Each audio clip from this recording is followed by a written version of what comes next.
大家好，今天说一个比较新鲜的事儿。那王国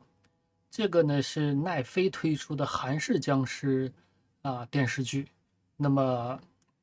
看完之后呢，总是觉得不过瘾，所以呢，我们来把它畅想一下啊。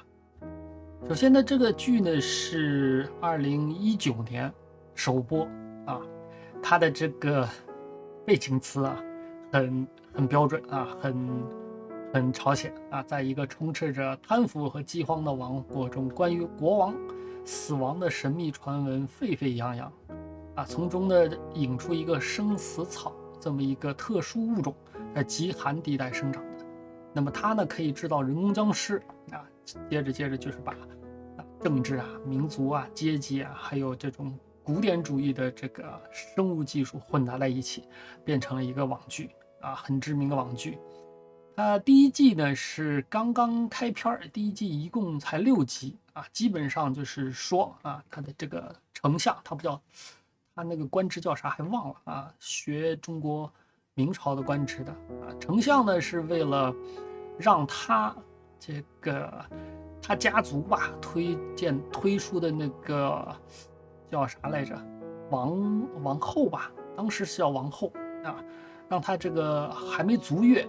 在这会儿呢，国王已经死了，没办法，把国王呢打造成僵尸伪造成活动的还活的这个迹象，以便等待王后呢生出来。这个所以权力的贪婪导致了，结果这项技术呢不知道为啥意外泄露了产生了这种僵尸围城的这种境地那么进而呢是整村的这个僵尸白天不动晚上出来等等等等没有意识这个趋光怕光还是趋光就是怕太阳光然后那个对于新鲜的血食非常贪婪等等等等这种。就是说第一集呢整个6集基本上呢是在一个大的政治背景之下把这种活死人或者说叫丧尸吧，韩式丧尸还不是僵尸这个事情呢暴露出来就没了到高潮就没了。接着呢是隔年这个20年第二季呢也是6集，基本上是啥呢，宫里头是集中在还有那个小的王子还有肚子里头的这王子等等等等，这个争来争去。然后呢官僚也是有的呢是为百姓请命，甚至于以身把这个丧尸给堵住等等等等。那么里头着重的呢是著名演员大家看就知道了。那个女演员作为女医官，还是一个不叫不入流也不叫下岗，而是说一个非正规的这个实习医官，去独自探索生死草的发源。那最后的惊喜呢是另外一个知名女演员，她呢这个形象露出来，就是说跟生死草的发源呢有关，就是说留了个扣接着又没了其实呢看下来之后呢很不过瘾奈飞的网剧它特性呢其实就是这样成本呢和收益呢都尽可能达到这个最大的这个关系，就是我不怕大成本投入，收益也足够大就 OK 那么而且呢每一个剧呢都是怎么地呢，就是不叫快进快出，而是说就是非常有决断，找到当地最好的人才，那么给钱，你们拍出啥我不管不像其他的这个在当地要各种各样的有关部门审来审去。所以多数网剧呢都是以前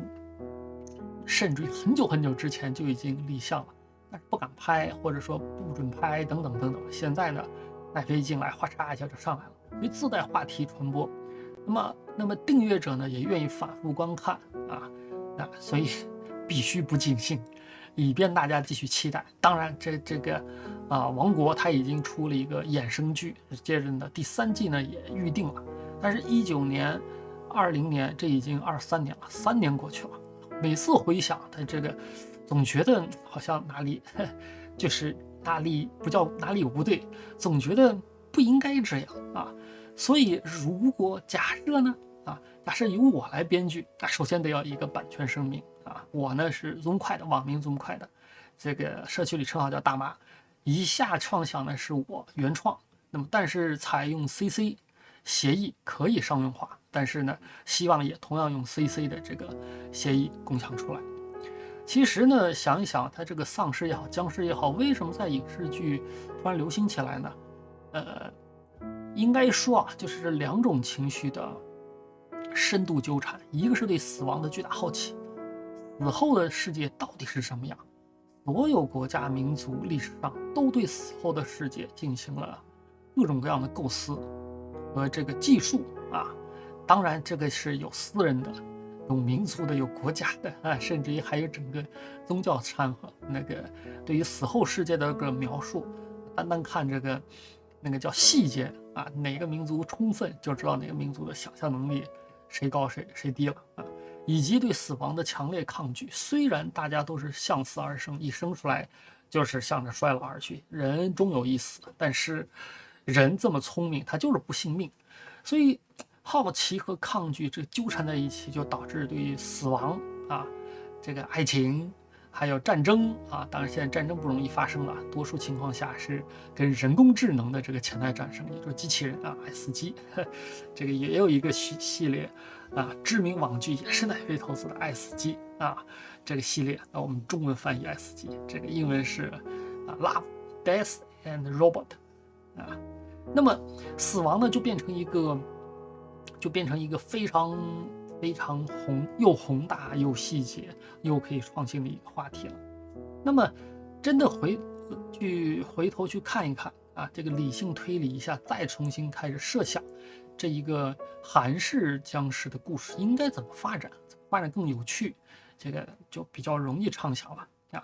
啊。最早应该说是古埃及啊制作出来了木乃伊。那木乃伊呢，它就是可以长期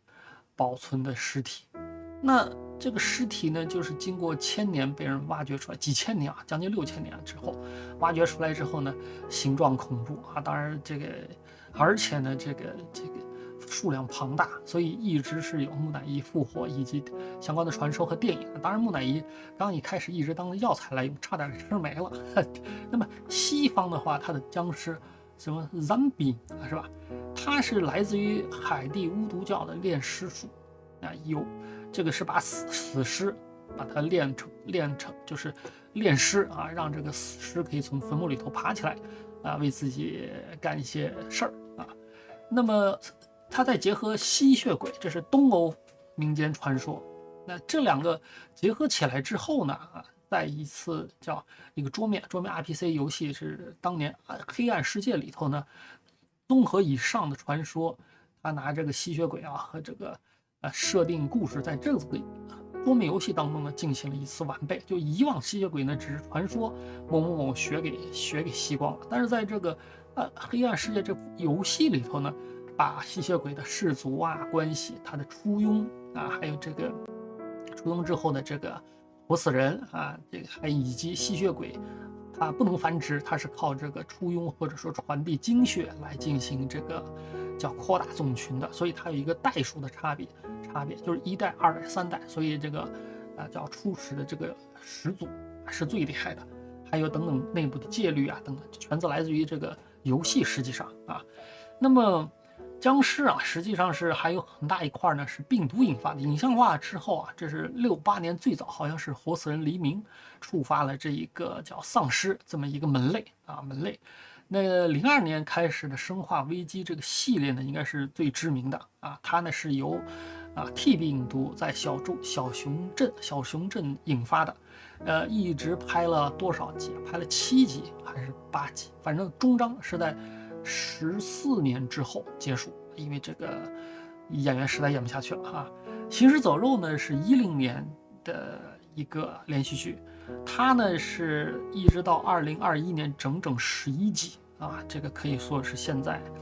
存于这个世上最知名、最完备有关这个丧尸爆发之后世界的最深入的一个描述啊，很庞大的这个剧集这个故事还有这个形象，但它呢是躲开了是由什么病毒触发的，只是说类流感或者说禽流感啊，它的官方也说了，我这个不解释怎么来有，但是它的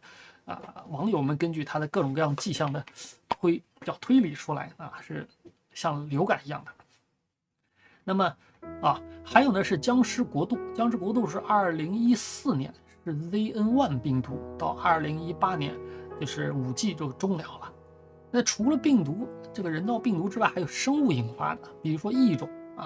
那个最后生还者最新的剧集，它呢也是一个网络游戏改编的，说的是这个真菌进行这个变异了之后，瞬间把这个全世界全给吞没掉了，只有少数有先天这个免疫力或者躲开了真菌侵蚀的地区的人才活了下来。而且里头比较创意的是啥呢？真菌它因为是这个菌丝可以在各种各样的情况下产生关联，所以它所有被真菌给这个侵蚀的丧尸，实际上组成了一个全球性的一个生物波网络那么在任何地方发现了一个新的对自己的威胁，会瞬间也不叫瞬间，2天之内会被广播到全球这是一个创意。接着呢就是王国，稍微早点，王国2019年，它呢是由生死草配合生死草上应该说是2个共生这种共生关系的这个尸虫2个呢，或者说我中国可能叫尸鳖吧它但是现状的跟尸虫配合起来，可以把这个死尸重新活动起来，并且是当然是没有，这是属于丧尸，它没有思想不像僵尸或者其他的。那丧尸呢是最大的差异是死后是由尸体变成的，僵尸基本上是由活体可以变成的。我想想后面再看这个分类也很有趣，它的这个边界线在哪，由尸虫引发的等等。那当然呢，还有这个神怪玄幻向的，这个最著名的是《冰与火之歌》95年发布以来，包括后来 HBO 发布的这个叫全系权力的游戏这个8季，最后虽然是烂尾了，但是从它的不叫艺术性就是至少从效果来看，这个也是很难超越的一部剧这个里头就提到了一个异鬼就是白天行走者。异鬼实际上是一种北方的一种特殊生物，它呢又可以制造出尸鬼来尸鬼呢就是对尸体跟这个僵尸非常非常类似，这是玄幻类的它那个不惧严寒等等。而中国呢，对僵尸呢是跟国外的丧尸是完全独立发展出来的。最早在《诗经》里头就已经提及了一个奇怪的生物，叫啥？叫旱魃。旱魃为疟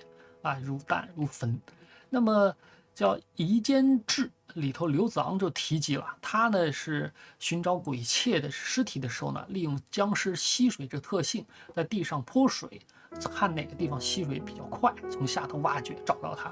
所以呢，在袁枚清代应该是清代袁枚《子不语》里头呢，就把这个僵尸进行了严格的分类。子不语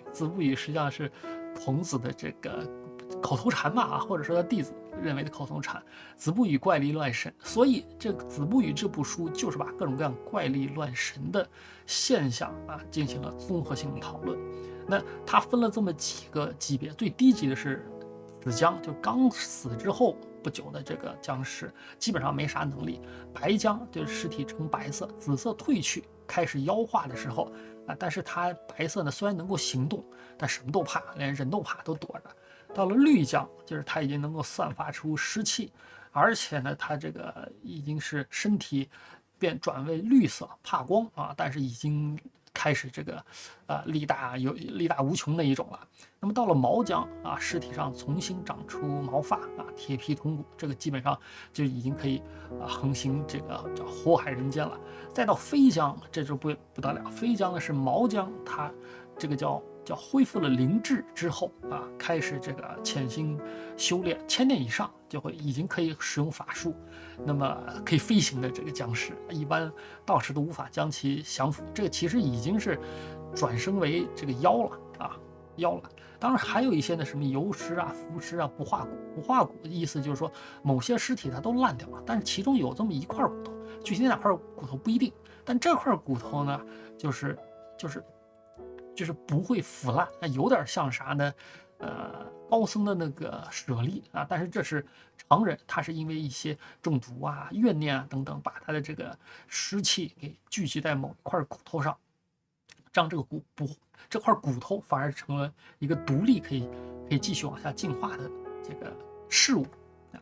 那么进化这是中国独有的，中国独有的，像那个吸血鬼什么其实是退化啊。那么进化呢是僵尸，它到旱魃，那么也是一样。原为它的续子不语里头呢就定义清楚了，这个尸体呢刚开始呢会变成就是从僵尸一级级爬上去啊，到最后呢可以变成旱魃，是变成正式的这个叫魔怪啊妖怪。但这个妖怪呢再进行修炼啊，变成好就不一样了啊。这个先说旱魃两种，一种是兽魃，就长得像是这个叫野兽一样的，还有鬼魃啊，那这个就是人形鬼。那最终这两个旱魃这两个叫妖的，它最后可以变成神兽啊。神兽就是说在我们这个像古代的这个墙壁啊，或者这不叫墙壁，就是那个檐头啊，就是房檐那个脊梁上，一般的啊东西两边会有这种神兽，一般都是龙生九子9种，但是根据你的这个家里的政治或者说这个地位的不同，你能嫁的数量也不一样。而吼这一个东西呢，它又名为地龟望地龟啊，这又是一个俗名啊。基本上大家对它熟知的就是各种各样菩萨的坐骑啊，金毛吼啊，就是这东西。好，所以如果把这些呢都给融合在一起，这个王国这故事应该怎么发展呢？啊，比如说它这里头的这个叫整个的矛盾呢是外戚权臣，然后联合起来，这个叫欺瞒天下，通过这个叫腐败啊，包括生死草啊等等，还有民间的，而民间的又是饥荒。在这个背景之下，那2021年那个王国的这个衍生剧《北方的阿信》啊，叫揭露了这个生死草的来由。它的这个动因是在哪儿呢？是番胡，就是野女真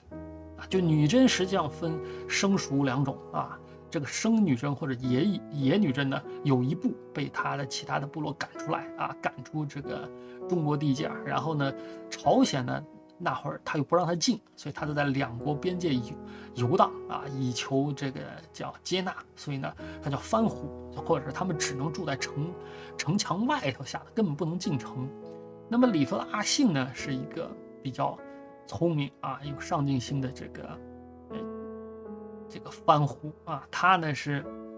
为了抵抗啊，叫多国不叫多国啊，多个势力的欺压，发现了生死草。生死草是一个自然的这个叫什么奇特的生物啊，之前的是被其他的野生物，比如说老虎啊、狼啊、什么鹿啊吃了之后呢，变成这种不死的这个僵尸，然后呢被猎人发现啊，然后呢顺藤摸瓜，人是有这个叫研究的能力的，所以呢发现了这个事情。然后呢，他在这个北方的阿信这个里头，他呢是把整村人啊，因为一次战乱被那个他幸存下来，其他人都死了，但他不忍心让他的亲人就这么彻底腐化掉，然后呢用上了生死草等等等等，才引发了后面的各种各样的事情。那么假设我们把各种各样的这个叫势力呢捋一遍，刚一开始呢是日本篇，比如说日本方向啊，首次僵尸兵阻击倭寇后，实际上这个呢是在正剧里头有过，第2季里头有过说明。就当年啊，这个叫当年他这个宰相和他前一任王，我记得是，他就是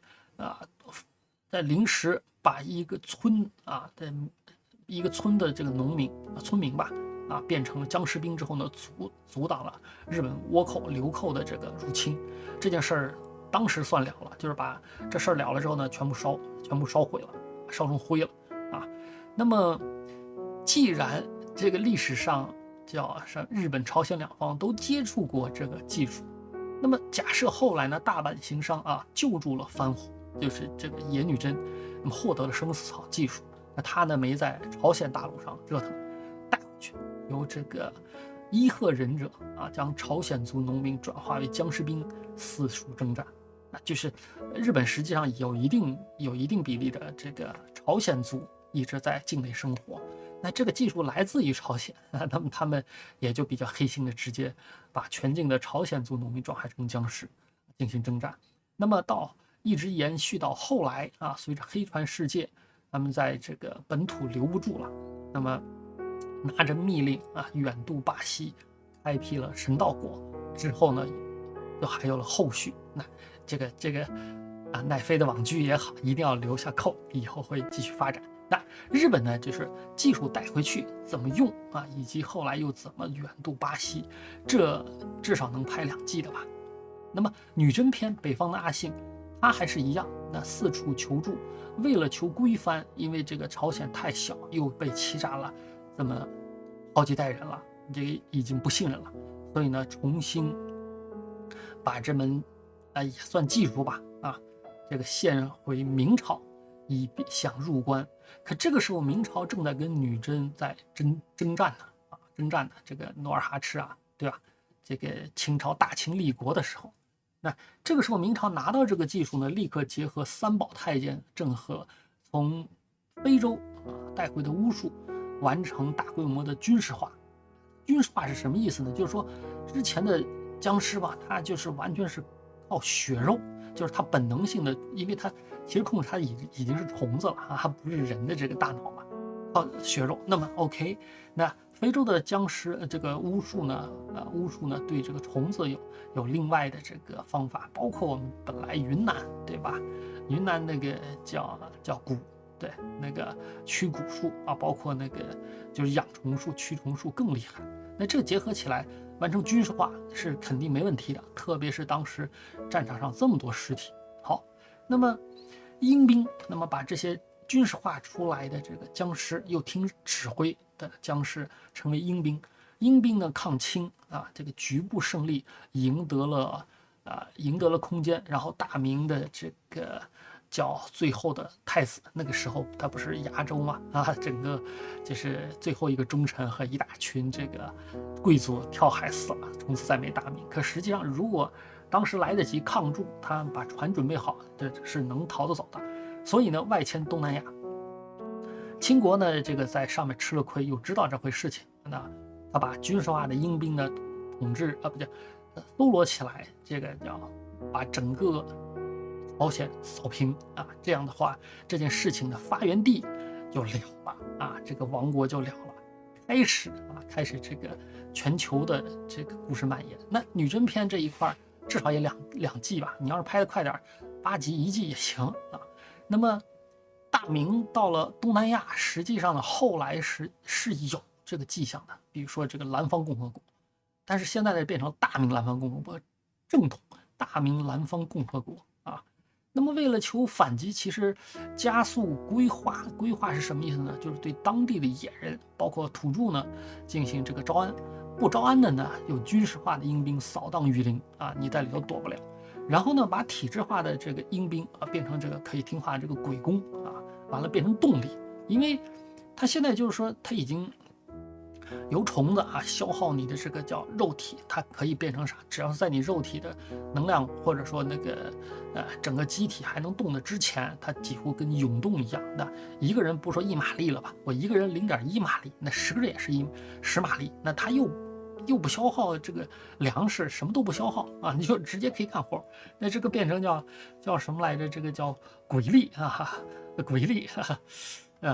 那么变成动力之后呢，他就可以重启大航海而且呢是率先把澳洲占领掉。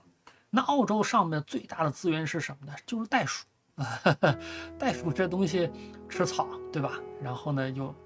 也真的那个长得非常壮，那个肌肉壮的。那袋鼠一样用这个叫生死草技术结合，后来就是包括这种可以指挥的方式虽然我袋鼠还没来得及训练好，我把你变成这个兽兵一样就听我训练了就听我指挥了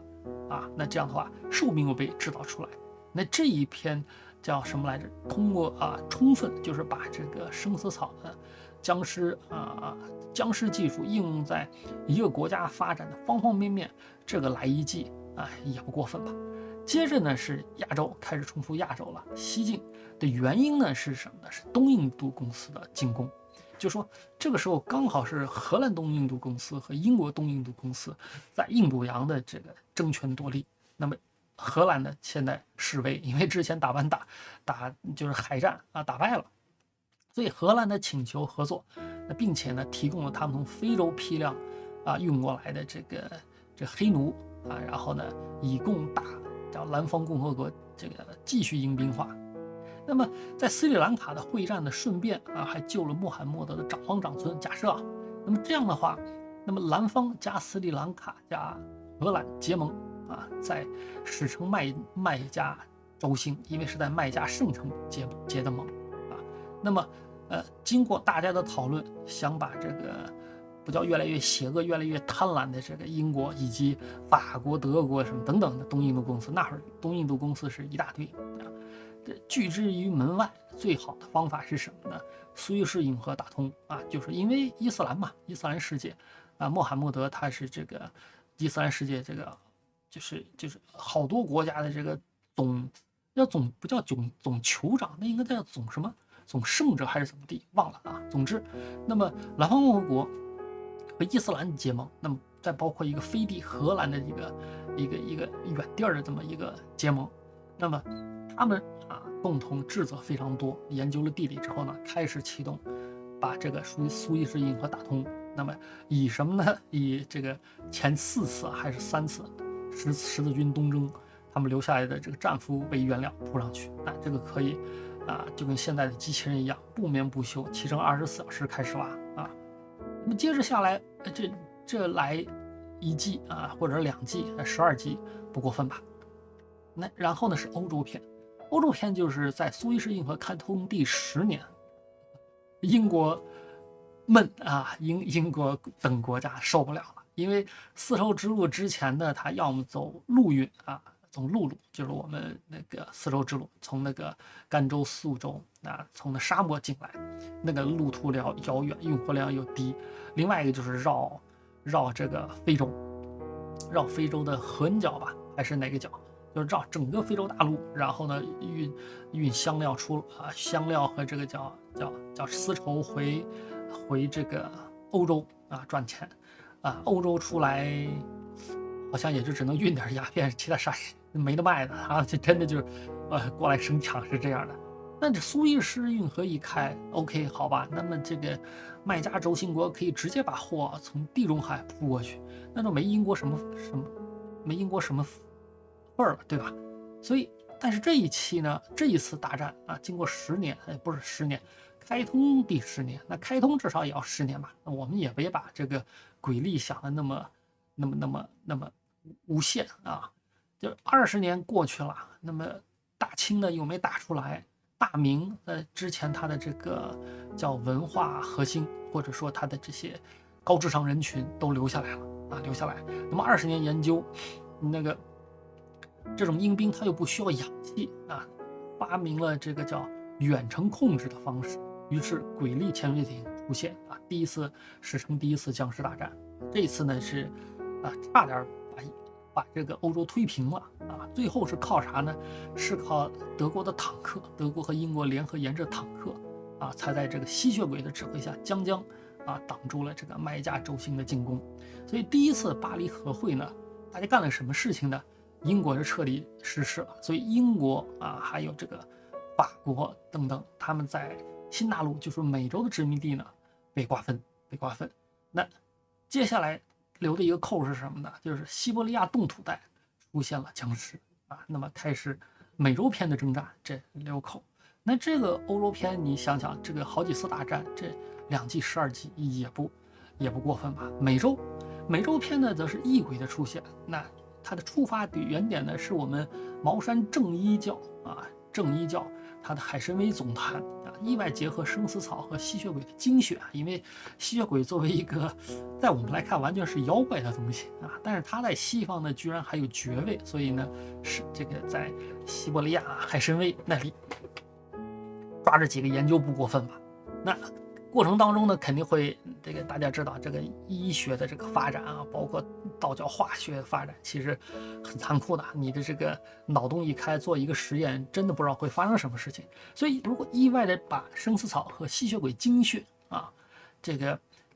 把一位道长神志清晰的道长，只是说病危或者怎么地啊，转化出异轨啊，同时也保有心智。而这个心智呢，天然对所有转化，又通过生死草转化出来的阴兵呢，是有这个叫心灵感应，或者说指挥的叫阶层不同啊，就跟我们异鬼和这个叫鬼将和这个鬼兵啊，和那个异鬼和这个叫啥？哎，那个刚刚说的就是北方啊，就是我们全系里头那个，就反正就那关系，就那关系。所以阴兵呢，从此有了天然的鬼将阶级啊，鬼将阶级。那么，只不过鬼将它不像异鬼，它是自然出现的，这个呢是要好多原材料啊，至少是血鬼的精血你就没那么简单找到。比如说假设这这个呢一定要是伯爵以上的精血才行啊，以下的没用啊，以下没用。那么利用五味极寒的体质，从白令海峡开始远征美洲。所以呢，这个美洲篇呢，刚一开篇啊，把这个叫啥之前留的扣呢补完，是为啥啊？那这儿开始啊，那么到了美洲之后，又跟巴西那个日本那个甲贺啊伊贺这个忍者的这个神道国又撞上了。这一下子后面再拍几季呢，看资方。其实还有越位，那接着人类大规模移民火星之后，越位城市暗认处又出现了类似的这个僵尸或者说丧尸。你看故事都续上了，这种衍生剧真的就可以生生不息往下头推了。你这么想一想啊，是不是比它原剧要过瘾很多呢？啊 ，OK， 好，那这一次呢是幻灯啊，幻灯这个链接还给错了，待会儿我再改一改吧。啊，还是一样，大家呢可以随时随地问我啊，问我这个是一个标准一个邮件啊。这个呢实际上是我们这个叫王国啊，听到在这儿，给大家改一下啊，每次都要改一下这里。OK， 好，听到，稍微待会儿我们再编译一下。OK， 刷新一下。好，在这儿啊，听到，随时随地可以在线看啊。OK， 好，那么以及如果有其他的这个想一块畅想的这个话题啊，欢迎这个直接邮件沟通。好啊，这是几个版本啊，以及我这个视频当然是首发我们这个大妈的多重宇宙啊，这个欢迎订阅啊，一块谈天说地啊，这个相互协作。以上。